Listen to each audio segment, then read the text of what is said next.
Well, I thought it was a well-fought game. I thought Texas came out and played really well, to jump on us in the first inning. The big home run there, kind of got us a little bit. But I thought my guys fought hard. We were down to the last swing, whether we're going to win or lose the game. So, it's 2 out of 3. Hopefully it's a 3-game series. We just got to keep playing.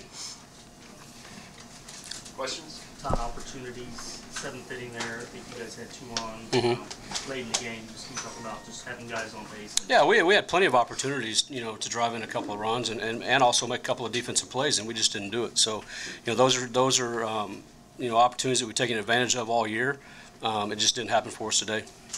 What stood out to you about Thornhill on the mound? 3 pitches for a strike, anywhere he wanted. That's when you get a guy going against you who can throw all 3 pitches for a strike in any count that he wants. It makes it tough on your hitters. I'm not going to be too hard on my hitters because we got pitched to a little bit today. He was outstanding. He didn't give us a whole lot of room for error, and I thought he pitched well against us. We talked here yesterday, Todd, about this fault not necessarily being a hitter's ballpark, it's base's ballpark. That first inning home run that he got a hold of. Well, when you hit it that hard, it's going to go out anywhere. So he crushed that ball.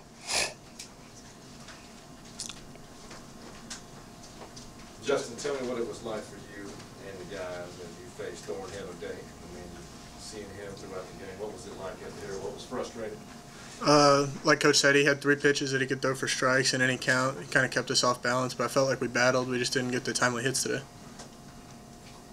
Josh, you guys were in this situation against LSU, down 1 game. What do you learn from that? And I guess you guys aren't out of this yet, are you? Absolutely not. We're backed in the corner just like we were last weekend, and I feel like, if we take it 1 pitch at a time, we've got to go 1-0 tomorrow, and then to be determined on Sunday. So we're just going to scratch and claw and try to win tomorrow and see what happens from there. Josh, what did you think of the play, I guess, in the 6th ball?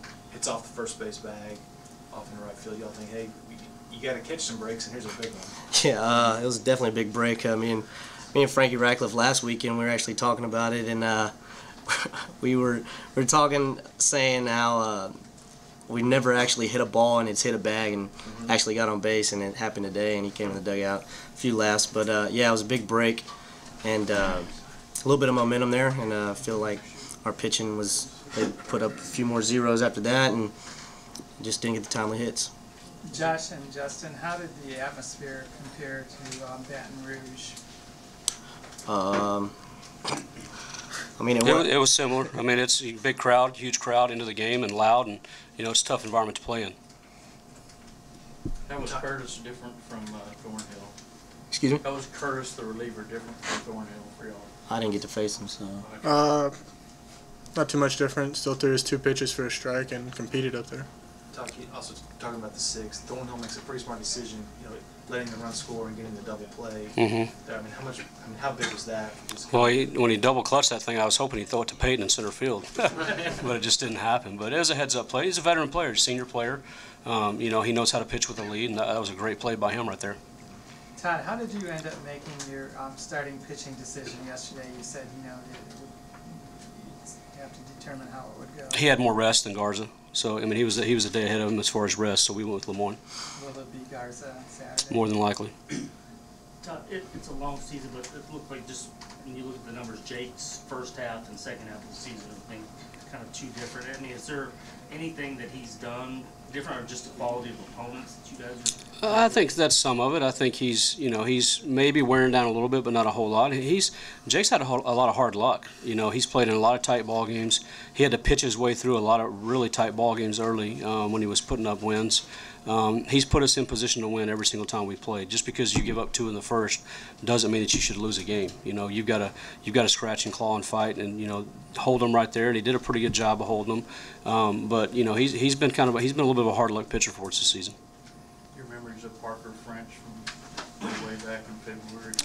From what he's going to be similar, to Thornhill. He throws a couple pitches for strikes. He's going to pound the zone. It's the same with all of them. They're not going to back down. They're going to compete, and they're going to force you to hit. They're going to either force you to hit their pitch, or you got to sit there and wait and get your own pitch. Justin, how did you feel about playing back home here? It was good. Not much else. Was it what you thought it would be? Any different? Yeah, it'd been better to get a win, but great atmosphere. Coach White, you know that when Texas gets a lead, or anytime they're gonna, the pitchers have been instructed to pitch to contact. Mm-hmm. You guys had some shot pitches to hit tonight, Yeah. and just didn't get it done, right? So the mentality is, if you get out in the lead, you really need to get a lead here, right, against Texas, you think? I mean, we usually don't play that way. You know, we play tight ball games. We've played them all year long. But, you know, you're correct. I thought we did get pitches to hit and we didn't execute, you know. But that doesn't mean that that's what's going to happen tomorrow. And, you know, it's not the first time we've done it all year. And every team in the country is that way. I mean, it just, you know, you just got to battle through that thing. And, you know, I thought he did a good job of going up and down and in and out on us. And, you know, I thought my guys competed well. That, to me, at the end of the day, the main thing I'm looking for is how we compete. And I thought we competed today. Todd, after that home run to Peyton, it seems like you guys started throwing backwards a lot. Had some success with it. Mm-hmm. Is that kind of the scouting report on Texas, or that just an adjustment you guys decided to go with? No, I mean, maybe just a little bit of adjustment that we made. You know, I mean, we fed him a fastball right there, but you know, we pitch each guy. We know what we want to do with each guy, so I don't really think we changed. I don't think we changed a whole lot. Josh and Justin, can you guys draw something off that Baton Rouge experience, and what would it be? Just communicating better on the field. Loud packed crowd like this, you just gotta communicate with the guys around you and just don't give up. And Yeah. Justin? Like Josh said earlier, we're backed in the corner right now, and we've been backed in the corner a bunch this season, and we've fought our way out, so we're going to look to do that again. Ted, I know you've seen great pitchers like Nola and people like that. Mm-hmm. Thornhill, any different than anybody else you've seen that you see as special? No, I mean, he's right up there at the top with the best ones we've seen this year. There's no question. I mean, he didn't make a whole lot of mistakes, and you know, the sign of a good pitcher is when he does make a mistake, you know, he kind of amps it up a little bit and makes a pitch, and that's what he did all day today.